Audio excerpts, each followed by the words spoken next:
नमस्कार, जेके अपडेट में आपका स्वागत है। मैं हूं अश्विनी गुप्ता। दोस्तों, जम्मू कश्मीर में लोकसभा चुनाव को लेकर भाजपा द्वारा कड़ा मंथन किया जा रहा है और प्रत्याशियों के नामों पर लगातार विचार विमर्श भी हो रहा है।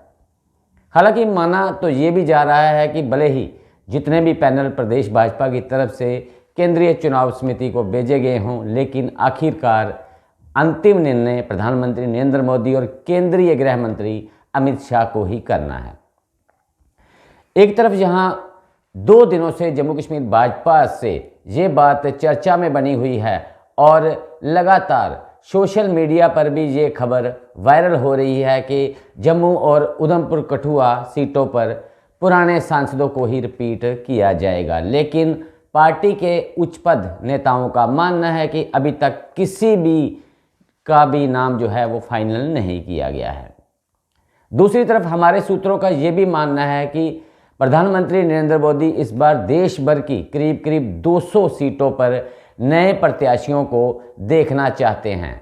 ऐसे में जम्मू संभाग की दोनों सीटों पर प्रत्याशियों को दोबारा से चुना जाने की संभावना काफ़ी कम दिखाई दे रही है। हालांकि सूत्रों का तो ये भी मानना है कि जिस प्रकार से इन दोनों सीटों पर भाजपा ब्राह्मण और राजपूत कार्ड खेलती रही है और इस बार भी वो वही कार्ड का सहारा लेगी, लेकिन इस बार हो सकता है कि दोनों सीटों पर इस कार्ड की अदला बदली कर दी जाए। यानी जहां से पहले राजपूत प्रत्याशी जो है चुनाव लड़ता था, वहां से अब ब्राह्मण प्रत्याशी चुनाव लड़े और जहां से अब तक ब्राह्मण प्रत्याशी चुनाव लड़ता था, वहां से अब राजपूत प्रत्याशी जो है चुनाव लड़े।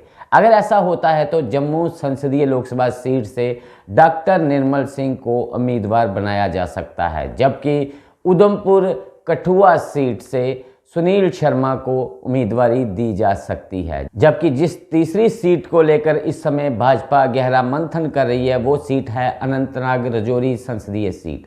हालांकि बीते कई दिनों से इस सीट को लेकर एक नाम चर्चा में रहा है और वो नाम है प्रदेश भाजपा अध्यक्ष रविंदर रैना का, लेकिन सूत्रों का मानना है कि इस सीट से वोट बैंक के समीकरण को देखते हुए यहाँ से किसी मुस्लिम प्रत्याशी को जो है चुनाव मैदान में उतारा जा सकता है। जबकि सूत्रों का तो ये भी मानना है कि इस सीट से शहनाज गिनई पर भाजपा दांव खेल सकती है ताकि हिंदू वोट बैंक के साथ साथ मुस्लिम वोट बैंक भी बटोरा जा सके। हालांकि अभी तक भाजपा की तरफ से आधिकारिक रूप से किसी भी प्रत्याशी का नाम का ऐलान नहीं किया गया, लेकिन सूत्रों की माने तो ऐसे समीकरण बनने की संभावना से इनकार भी नहीं किया जा सकता है। अब देखना यह है कि आखिर भाजपा किस पर अपना दांव खेलती है। तो दोस्तों, फिलहाल इस खबर में इतना ही। आप देखते रहें जेके अपडेट। जम्मू कश्मीर की खबरों के लिए जुड़े रहिए जेके अपडेट के साथ।